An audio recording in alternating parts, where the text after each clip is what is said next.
Welcome everyone to the October 2019 Tanho Monday Textual Study. I am your host, Shirley Paulson of Early Christian Texts, and our presenter this evening is Dr. Hal Taussig. In this study, we'll be talking about the wisdom of Solomon, a first century divine female. This amazing book was important in the ancient world for hundreds of thousands of people of Israel in the first century Egypt. And yet there are some odd things in it that we'll be discussing in a few moments. Is Sophia divine? Is she like Jesus? We're eager to hear your thoughts about this. Just a gentle reminder that donations supporting the creation of these textual study archives are greatly appreciated. $5 to $10 per person per session helps us provide these conversations and their archives. The donation link and the archived recordings are easy to find on the Early Christian Texts website. Click the button on the home page that says Tanho Monday Textual Studies. So Hal, it's all yours. Thanks very much, Shirley, and welcome all. Just a couple of preparatory remarks as well.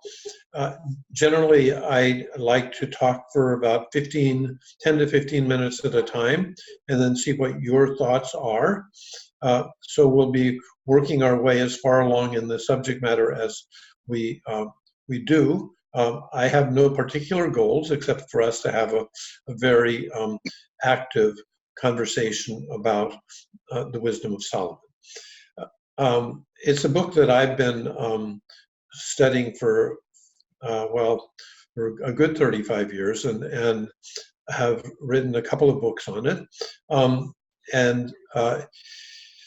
We can unfold a number of things to talk about, but perhaps I first should just give at least what scholars think may be the basics of this text in terms of who, what, and where.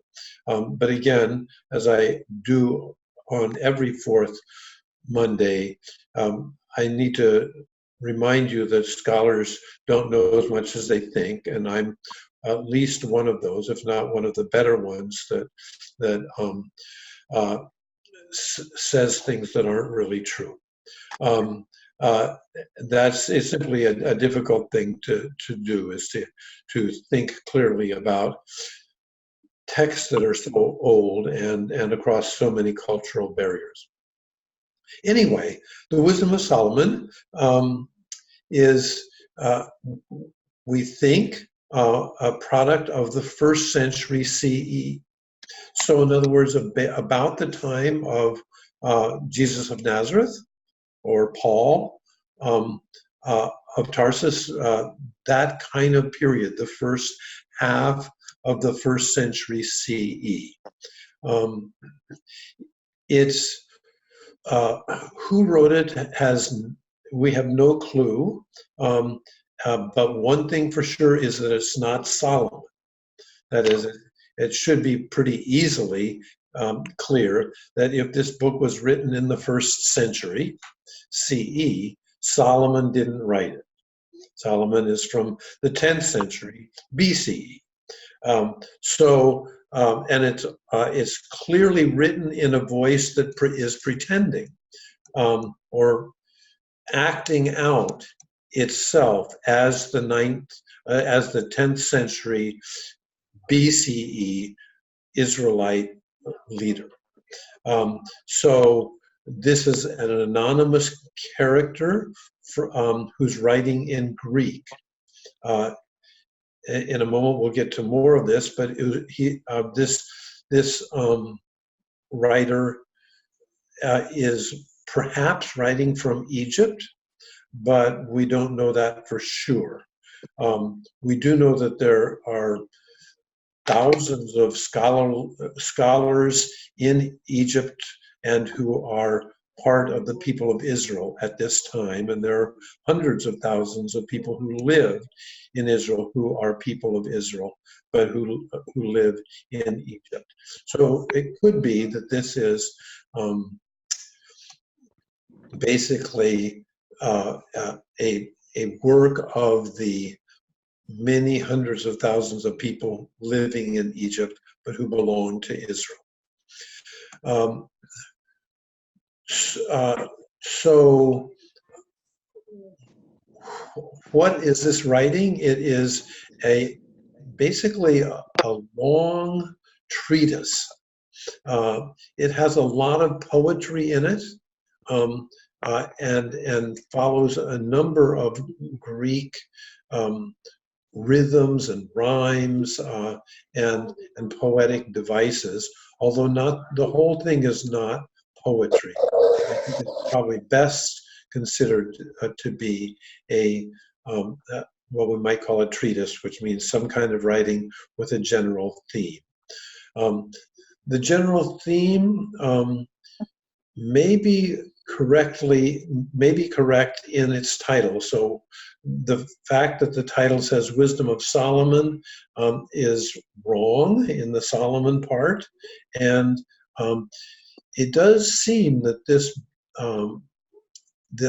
what of this very long treatise from the 1st century CE. And there, one would just need to say briefly that wisdom has two primary meanings in this text. One would be simply more or less the word that we know, and that is something wise. So this is a document that wants to talk about wisdom and the importance of wisdom, meaning, I guess one could say, the importance of being wise, or the importance of learning. I often think as I read this that probably the best English term for the word Sophia in Greek,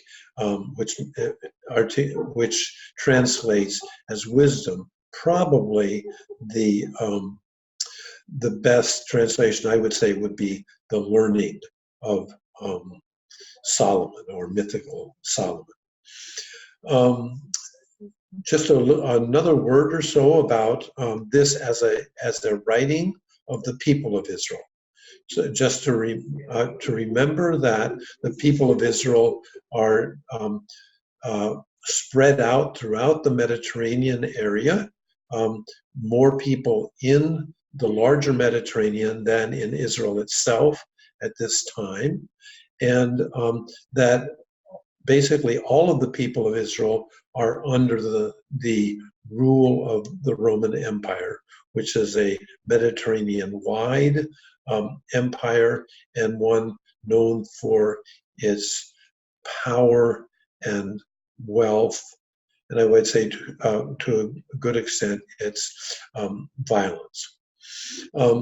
So that would be a basic set of things for us to pretend we know about the wisdom of Solomon.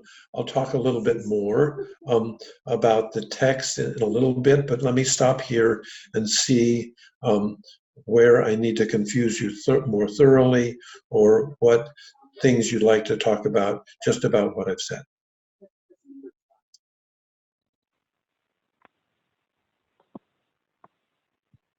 I have just one quick question, Hal. When you're talking about Egypt, are you talking about Alexandria, or a more widespread area? The reason I ask is that I don't know if there are different kinds of pockets of learning going on, or is Alexandria the center of all this mental activity and is focused in Alexandria? Yeah, well, I don't know is the straightforward answer. No clue. But I can have no clue in a more informed way to say that there are a number of different settings where you have scholars and theologians that are doing their work. And of course, Alexandria itself is the most famous and probably the most populated. But no, I don't have a clue. See, I'm really making it up that it's in Egypt at all. Okay, that's fair enough. There's no indication in the text itself that Egyptian. It's just that we know that there are a lot of people of Israel, learned people, and even more general people from Israel that are there. And so this is where much is going on. The scholar of Philo probably wrote. The guy talking. Philo probably People wrote. are asking him questions. Oh, I'm sorry, I'm not hearing. Lance, are you speaking to us? Huh. Let's see. Let's wait a little bit. Yeah. Well, let's see. Lance, do you hear us? Yes. Can you hear me? Now we can. Were you trying to ask a question? You go right ahead. Go ahead. No, I wasn't trying to ask a question. I'm sorry. Well, that's okay. I was talking, but I didn't know that you could hear me. Oh, well, we can turn your mute off or on. So when your mute is on, we don't hear you. When your mute is off, Yeah, we do hear you. okay. I got it. Thank you. Okay, all right. Thanks a lot. Yeah, okay, so sorry, Shirley, to be not smart enough on that question. It's a great question. I wish I knew the answer, and I don't think anyone does. Okay, fair enough. Any other questions on some of these who, what, where, why?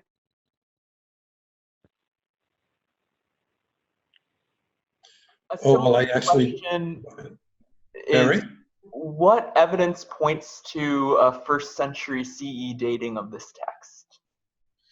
It's mostly the Greek, the vocabulary, and then the content itself is quite clear. It seems very much in the style and content of a lot of wisdom work at that time.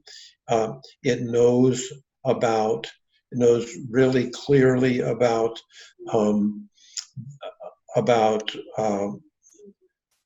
one might call scientific or wisdom-based material going on. I can read you that. So, for instance, Wisdom 7,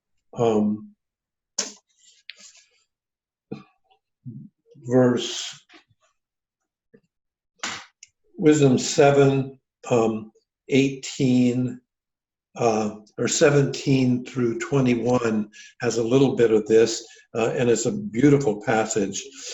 God it was who gave me sure knowledge of what exists, to understand the structure of the world and the actions of the elements, the beginning and the middle of times, the alternation of the solstices and the succession of the seasons, the cycles of the year and the position of the stars, the natures of animals and instincts of wild beasts, the powers of spirits and human mental processes, the varieties of plants and medical properties of roots. And now I understand everything, the reader says, hidden or visible, for wisdom, the designer of all things, has instructed me.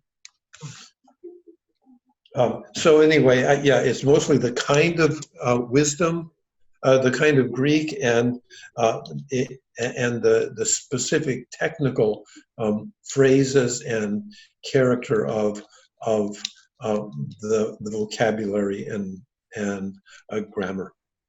Outstanding. Thank you very much, Hal. Sure. Okay, well, let's jump a little bit more into the text. I should say that also, just a word of orientation. You may have noticed from the promotion that you could have read a bunch of the Wisdom of Solomon yourself. The Wisdom of Solomon is in the Catholic and the Episcopalian Bible, in the so-called Old Testament. So it's right there as a biblical text. And And we've given you a number of the texts.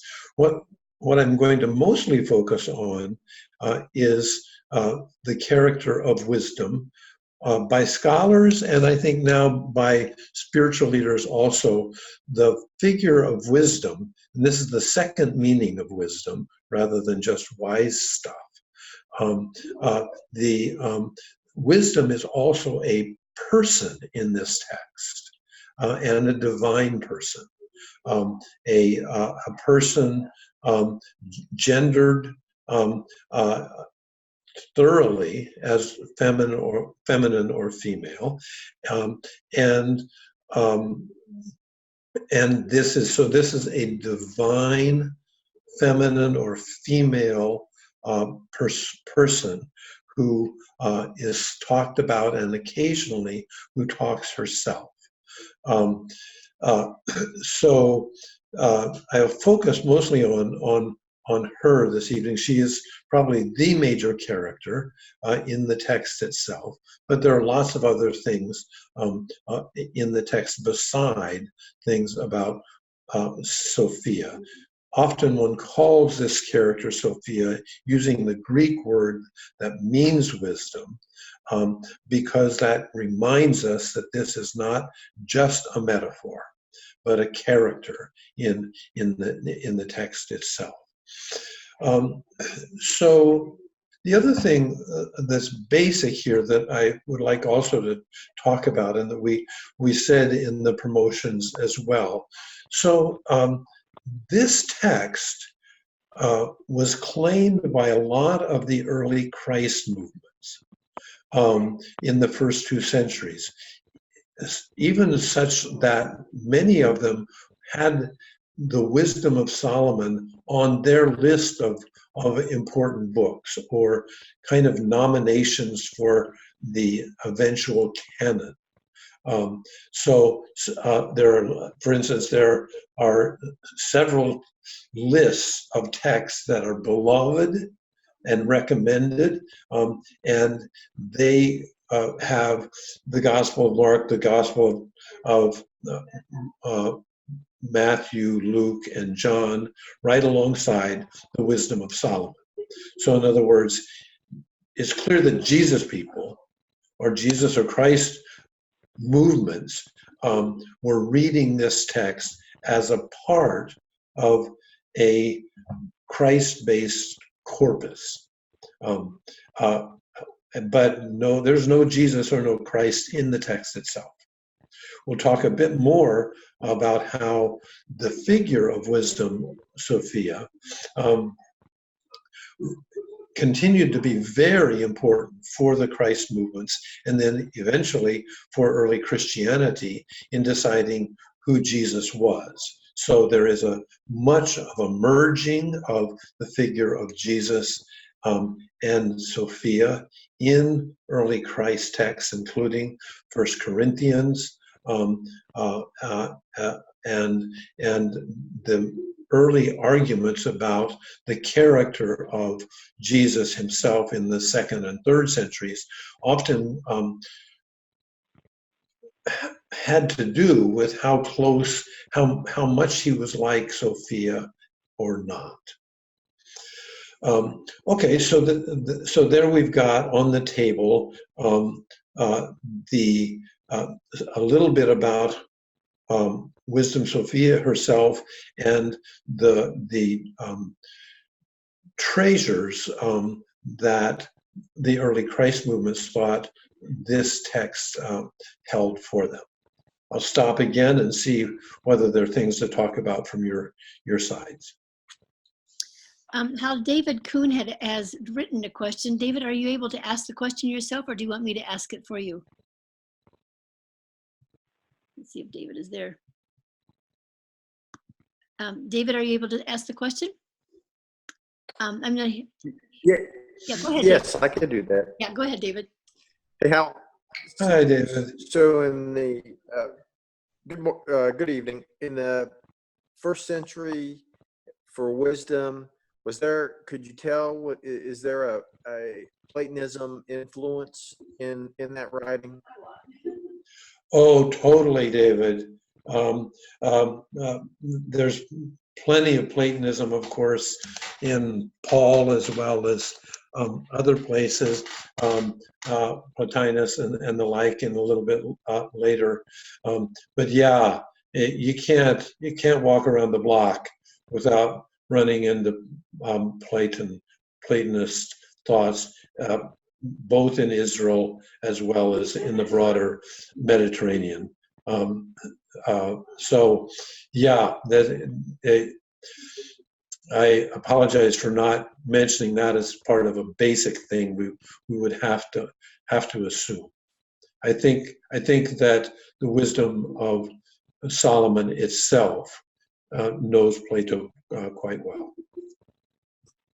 Hal, this is Hillary. Is there any documentation for why this book did not get into the canon?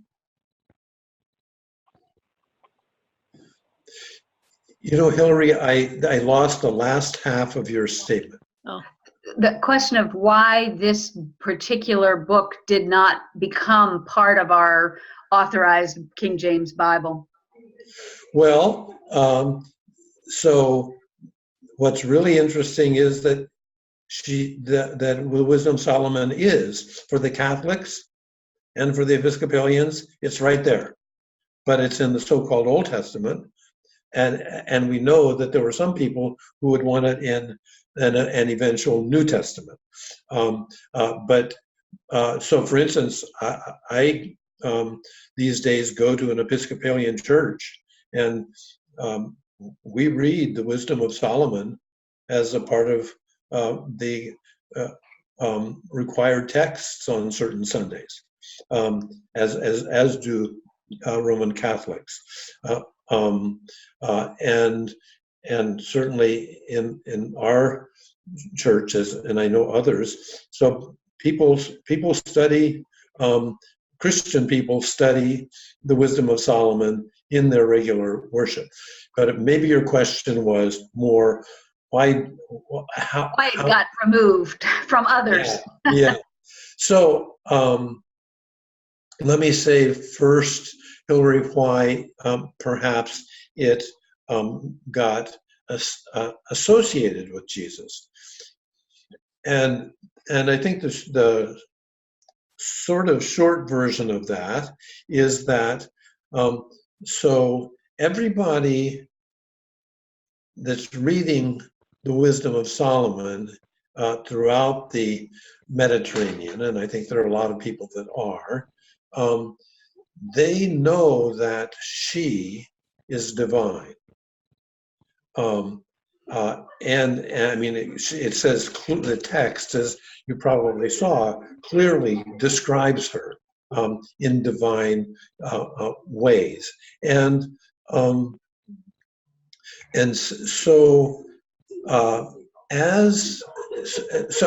then the second thing to say is that probably we know that there are a bunch of divine people in the first and second century, or not divine people, divine characters who are God or divinity, but are not like the big God. In other words, it's not the creator who like whom no one else is, but you have a bunch of sort of medium-sized gods and divine figures in this time, both inside the scriptures of Israel as well as outside. So, for instance, the figure of the Son of Man, which appears first in Daniel, is oddly enough a divine figure who comes down as from the sky as a part of God and then goes back up. Wisdom Sophia does exactly the same thing in Proverbs, as well as the Wisdom of Solomon and other books. So, in other words, wisdom is a well-known, medium-sized God The people know that they're really big gods and kind of medium-sized gods and maybe some really fairly small gods. But it looks like, because this, of course, is a book of the people of Israel, and because basically all followers of Jesus for the first 2 centuries think they belong to Israel, one looks especially to this kind of text to think about who Jesus is. And Jesus is often running. In the first century, people are saying, maybe this guy is divine. And some people are saying, no, he's just a teacher, and so on. But throughout many of the movement of especially in the first century and in the second century, you have a lot of interest in thinking about Jesus as divine, but not divine like God the Father or the Creator, but kind of medium divine. And so, because then Wisdom Sophia is one of the biggest medium-sized gods of Israel at that point. And by the way, it's the texts about her are always very clear. No, we're not being in competition with the big guy. But so because this is a medium-sized divine character, she's very interesting to the Jesus people. So, for instance, Paul in 1 Corinthians 2 compares them directly. And we can look at that if we need to. So that's why all kinds of Christ people of the first 3 centuries know that she is really important. And by that, let's say the 3rd century, a lot of people are saying Jesus and Sophia are the same thing. And that continues, of course, throughout all of Christianity. We have theologians through the 21st century, in basically every century, who say Jesus and Sophia are the same thing. I mean, it's not at the heart of doctrine, but there are all kinds of poetic and spiritual leadership throughout the centuries which know that Jesus and Sophia are the same thing. Now, how did that get undone? We have no idea, because we basically have no text in which they say, boy, Wisdom Sophia is really stupid. And nobody who says, hey, stop combining wisdom and Jesus, Sophia and Jesus. Oh, that's not quite true. Some of you know, actually we talked about this a little bit 3 sessions ago. I just said that no one is saying stop associating Jesus and Sophia. But it is true that in the late 20th century, I and my colleagues who wrote 2 books about this got accused of heresy by the United Methodists because we were doing just that. We were exonerated and so on. So, but more or less, nobody except some angry Methodist men in the late 20th century. Nobody is saying, hey, stop doing that. In fact, when we had our trial process, the entire Methodist bishops studied Sophia for a year to see whether, because many of them kind of didn't know her and her place in the Bible. But after that year, they said, yeah, there she is, she's fine. So anyway, back to your question. We have no evidence that people would want to kick her out of anything. What one could surmise that so for instance, a parallel possibility might be Mary Magdalene. Right? So Mary Magdalene, for the first 4 centuries, is known to be one of the primary teachers of the Christ movements. And by the 5th century, no, it's really the 6th century, the Pope, Gregory, is afraid because she's feminine or female. And he starts calling her a whore, a repentant whore. But at any rate, he downsizes her significantly. It could be that, but we don't even have as much evidence as we have of somebody using sexism against Mary Magdalene. We don't even have that against Wisdom Sophia until the late 20th century. How did I do, Hillary? Is that sort of clear? Okay.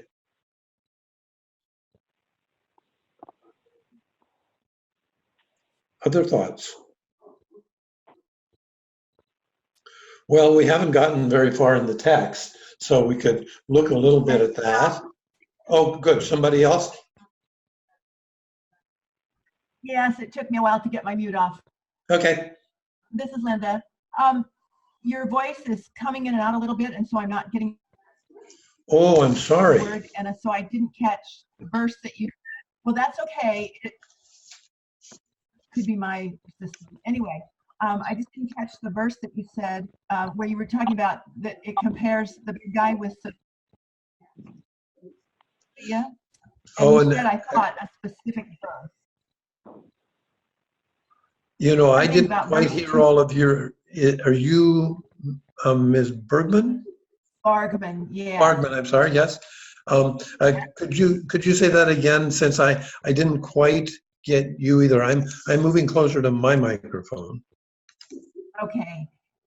So a while back, you mentioned that there was a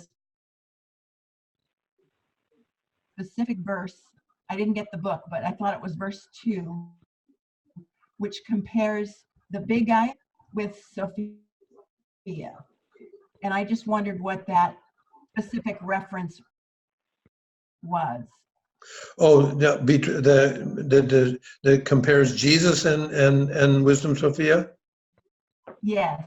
Okay, yeah, that's in 1 Corinthians chapter 2. I think it's verses 7 and 8. Let me read it to you.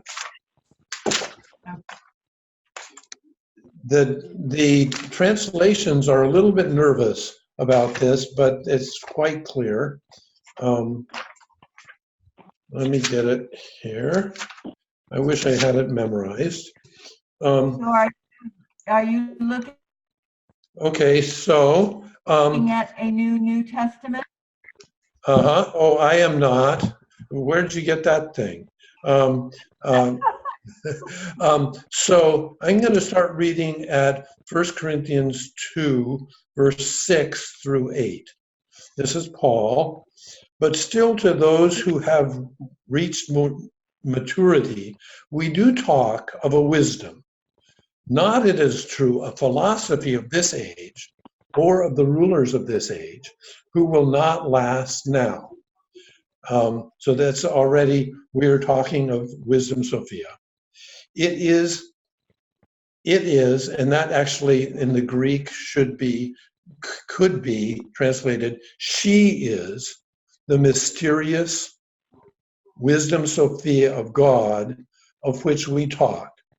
That wisdom / Sophia that was hidden, which God predestined to be for our glory before the ages began. So let's follow so far. He's saying, hey, I'm talking about this wisdom, and you can believe me if you can trust me for a moment, and you'll see how this works out. He says there's this hidden figure of wisdom, and I want to say he means a person. None of the rulers of the age recognized her. You'll see that's translated it in your translation, for they had not recognized her. If they had recognized her, they would not have crucified the Lord of glory. I mean, do you follow this? He's saying, listen, I'm talking about Wisdom Sophia. And people haven't recognized her. But if they had recognized her, they wouldn't have crucified Jesus. Because they're the same thing. I mean, he doesn't say that, but that's clearly the argument, is that this wisdom Sophia that he knows from the texts of Israel is the same thing as Jesus. And if they had recognized that it's the same thing as Jesus, they wouldn't have crucified Jesus. How early did Sophia begin to appear in the Hebrew writings? In which writings? In the Hebrew writings of the early Israelites. How Oh, did you find no, Sophia? yet another question that I can't answer. Oh, good. I would tend to say that as early as the 3rd or 4th century BCE. I think other scholars would argue much earlier. So, for instance, I think it is appropriate to think that as early as Solomon, there was some thinking about a figure of wisdom Sophia. But we really don't have any of those texts. We're pretty sure that all of the texts, for instance, the big text that has a lot of wisdom Sophia in it is Proverbs. Yeah. Proverbs has almost 8 chapters about her. Yeah. But we don't, I mean, again, this is just complete farce that I claim that everybody's on the same page as me. But most wisdom scholars don't think that Proverbs was written before the 5th century at the earliest. It very well could be, however. The book of Proverbs literally has sub-books. It has texts that it says, and now I'm going to give you a whole bunch of Proverbs from a source I have. So, for instance, there is a source from Egypt in Proverbs, and it just says, okay, here's a bunch of Proverbs, and they're all from Egypt. So it could be that, some of those, and almost all of those texts are one-liners, meaning Proverbs, like one sentence to say what's wise. It could be that some of those go back all the way to the 10th century BCE in Israel.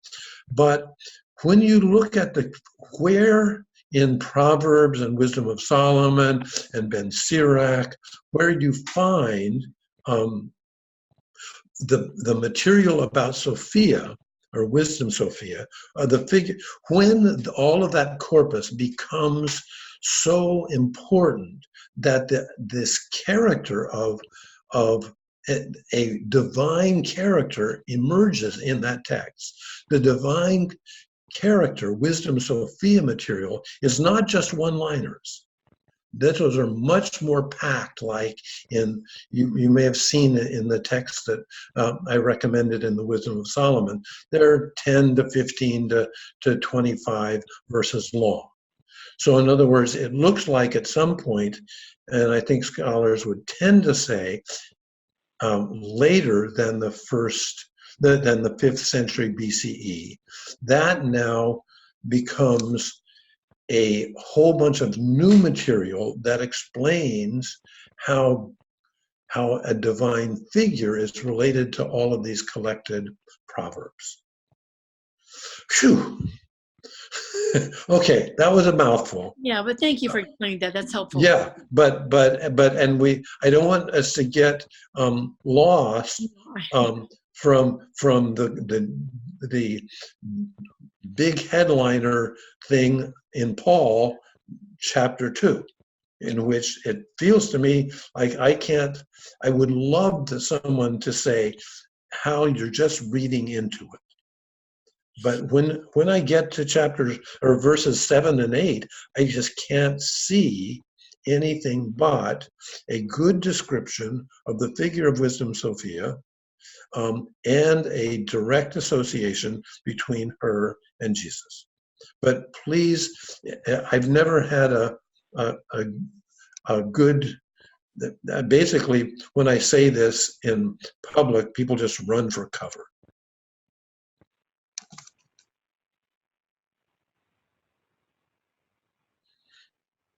Oh, was there ever any treatment of Sophia in the councils on the discussion for the Trinity? Yes, exactly. No, she's one of the mothers of the Trinity. In the 4th century, when some of the arguments are not yet Trinitarian specifically, but are whether Jesus is divine, the Proverbs 8 passage about her is a key text. So, for instance,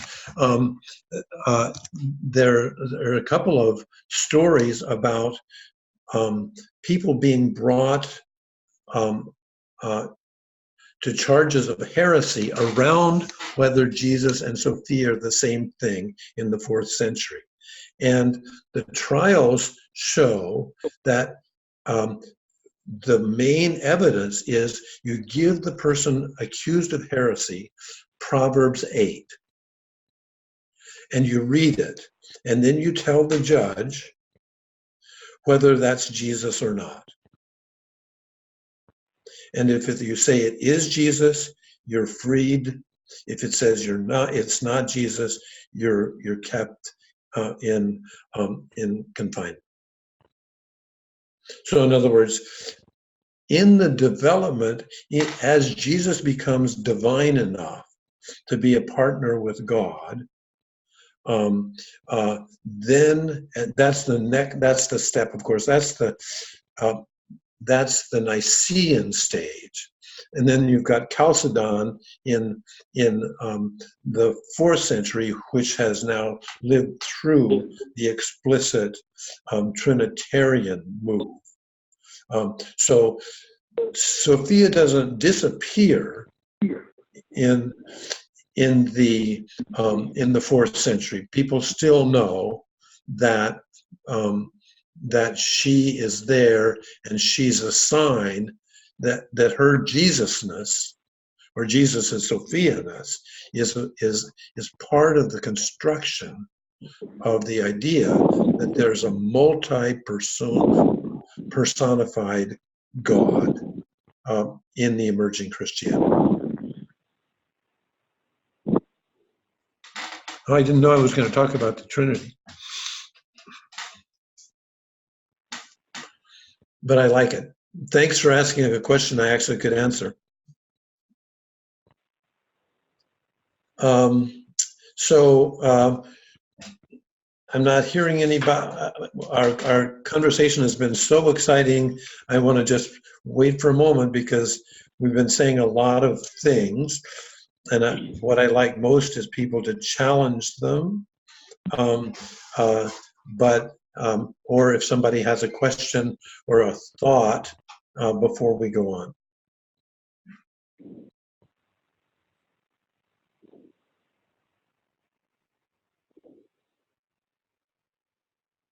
All right. Well, I really like these texts of wisdom. I know most of you have read it, but let me read you from Wisdom 6, which is some of the most relationally close. Wisdom is bright and does not grow dim. By those who love her, she is readily seen and found by those who look for her. Quick to anticipate those who desire her, she makes herself known to them. I love this next one. Watch for her early, and you will have no trouble. You will find her sitting at your gates. Even to think about her is understanding fully grown. Be on the alert for her, and anxiety will quickly leave you. She herself walks about looking for those who are worthy of her, and graciously shows herself to them as they go, in every thought of theirs, coming to meet them. Of her, the most sure beginning is the desire for learning. Care for learning means loving her. So, let me know while I'm reading, let me just go over to Wisdom 7. This will get boring or exciting pretty quickly. I'm reading from Wisdom 7:22. For within her is a spirit intelligent, holy, unique, manifold, subtle, active, incisive, unsullied, lucid, invulnerable, benevolent, sharp, steadfast, dependable, unperturbed, almighty, all-surveying, penetrating all intelligence, pure and most subtle spirits. For wisdom is quicker to move than any motion. She is so pure, she pervades and permeates all things. I could go on. Here, I want to, no, let me ask if there are any responses directly to those texts. I have something more to add, but that's good enough poetry to stop for. I had a question about the translation I read, the online version of verse 13, 6:13, which was translated, she preventeth them that desire her in making herself first known unto them. And that seemed to be the only verse in the whole thing that seemed the converse of all the rest of it, that she would prevent them that desire her.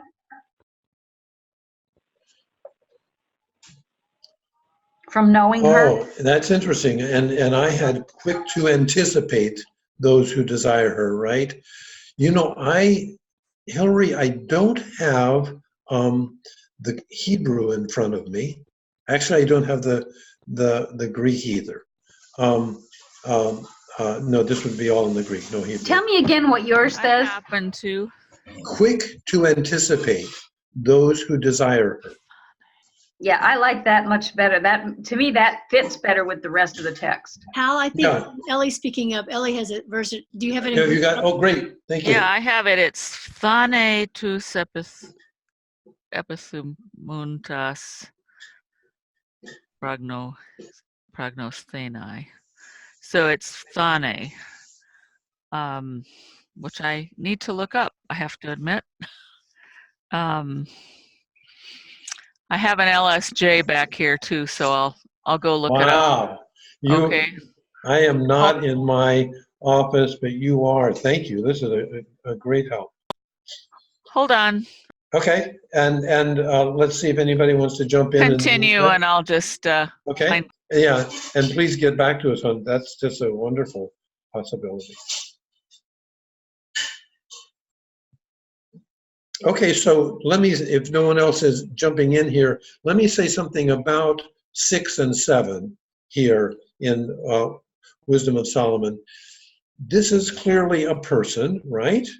But I also want to say how closely this has what I would call a living theology of learning. In other words, the word wisdom really does mean wisdom or learning in every one of these poetic phrases. And at the same time, that learning is a person. And you can see in chapter 7 how important she is. I mean, so she is clearly a god in that long list of what she is. But at the same time, she is the spirit, she is the persona of learning.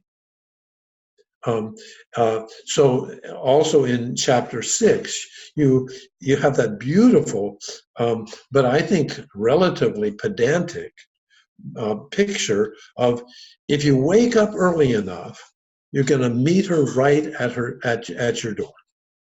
In other words, the pedanticness of that, I think, is she is your schoolmarm, or she is your best friend who's going to teach you. And if you get up early, she's not only waiting at your door, she meets you in your thoughts. So as you have your thought, here she comes. So in other words, I think that this is really a spiritually alive text that is about a feminine female person of divinity, and at the same time, this is saying that the thing that brings you closest to God is learning. And if you see that, you can see also how it's not learning about just academic things. It's learning about things that are very personal and beautiful and natural as well. Well, Hal, yeah, I have to say, you're bringing us dangerously close to that term of gnosis, aren't you? I mean, it feels like Irenaeus was arguing that it was not a good thing to have to know things or learn things. You should believe things. But you're talking about learning that seemed pretty close to the desire for gnosis. Yeah, I think so. Okay. In other words, just remember that it may be a bad word for Irenaeus, but it's not for Paul. Paul uses gnosis all the time, only positively. Okay, well then, do you mind if I ask another question that I just been kind of waiting to see if you're going to go there or not? But am I right that in those years that you're talking about, there was kind of a general rule of male and female gods going together all the time, and that that the idea of Jesus being a male without a female made him different from all the other kinds of understanding of deities in those days? That the Sophia, as a female representation of deity, would sort of be in line with the male and female of the other gods, or am I way off track with that? Let me see if I am following you. Okay. So yeah, I think there are some divine couplings in the Mediterranean. I wouldn't say that there is couplings everywhere. Okay, I didn't know that. But I would say there's a bunch of them. Okay, that's fine. And yes, in Proverbs 8, Sophia is coupled with God the Creator. So there, the picture is they get together. They don't copulate explicitly there, but what that says is that the creation happens when they get together, and her role is to play, and his role is to work. In other words, playful. And we know, of course, the ancient and the modern picture of creation knows that play is at least as important as work in something coming into being. Interesting. But I would say I would stop short of saying every female or male has to have something of the opposite gender, for two reasons. I think there's more than two genders even in the ancient world, and secondly, there are quite a few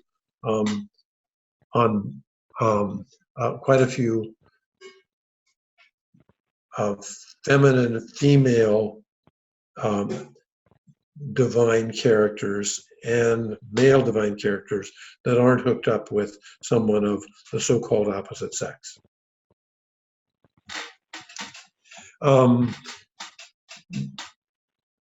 Did you want to take that a little bit further, No, Shirley? I was curious about that, so thank you. That's very Yeah. helpful to me. Yeah, so, no, Yeah, and I see do that think that, we're yeah, getting close to the end of the I should say, I can find a couple of scholars for you who disagree with what I just said and said they're all matched. Oh, I see. All right. Okay. Well, it's good to hear the voices, but I see you're coming close to the end. I want to be sure that you have the conclude the way you want to. Also, I don't need to go any farther with that. Oh, well, let's find out what Ellie found in the Greek with that text. Well, I think that the difference has to be in a textual issue rather than, I mean, A it's pretty, translation. yeah, the translation, it would be she comes to those who would desire. Let me look. She comes to make herself known to those who desire her is, I mean, that's what the NRSV has. She hastens, but more simply, she comes. It's just straight old comma. Yeah, Yeah. and I think that the only textual variant, I'm not sure what you had, Hillary, but I don't see it in the Greek. So Yeah, it even said in she text- preventeth them that desire her, and it just doesn't fit in with any of the rest of it. Oh dear. I'm not seeing a way. I mean, Okay, so it's maybe just an incorrect translation. I just used the link that Shirley had in our notes for the online translation, and just that one verse just didn't fit. Yeah, mean, and I guess I would want to say that having worked with these translations on Sophia for the last 30 years, there is a lot of misogyny in those texts, in those translations, in the translation. I don't see this. I mean, there's like 2 pages in the LSJ, and I'm not seeing it anywhere that it would make any sense. I mean, the common sense of it is she comes. Ellie, thank you so much. This is Shirley. This is like the best of everything that's happened. We have a library right at our fingertips. I knew there was a reason I saved this giant LSJ. Because it's all online, you know. Yeah, right. That's great. Thanks, Ellie. Well, Shirley, you wanted me to sign off, and I will. I think this has been a spectacular conversation, and I appreciate people's thoughts and probes a lot, and I wish we had another hour. I do too. I think this is fascinating. You sure opened my eyes to getting into another new text a little further than I have before. So I hope everybody will come back next month for another fascinating conversation. And I'm going to just read my little blurb here so that you know where we are finishing up here. So thanks everybody for your participation. This was the October 2019 Tanho Monday Textual Studies discussion on the Wisdom of Solomon, a first century divine female, led by Dr. Hal Taussig. So once a month at 8 o'clock to 9 o'clock Eastern Time on Monday nights, generally the 4th of the month, the Tanho Center sponsors a discussion of one of the early Christian texts. Each session is led by a trained scholar who shares a well-framed overview of a particular text and allows discussion participants time to share their insights as well. So $5 to $10 donations supporting the creation of these textual study archives are greatly appreciated. To donate, simply click on the Tanho Monday Textual Studies button on the Early Christian Text homepage. Thanks, everybody, and we hope to see you next month.